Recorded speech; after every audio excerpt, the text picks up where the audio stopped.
So, got a slight little problem. My winch has come.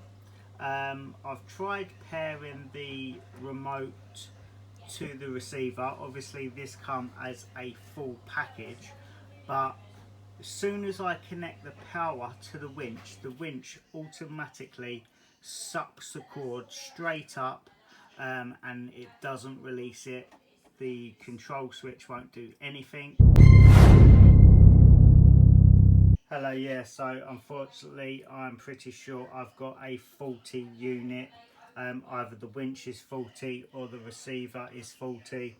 I've followed the instructions pretty clearly, but as you can see, the remote does not do anything to the winch, and the winch is fully locked. No matter how much I pull the winch out, the cord doesn't extend. If I unplug it manually, which I will do now and show you,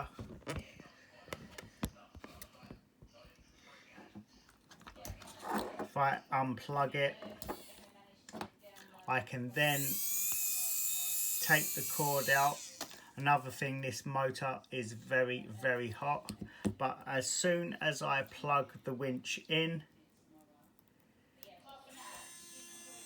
it automatically drains in, and there's nothing I can do about it to stop it.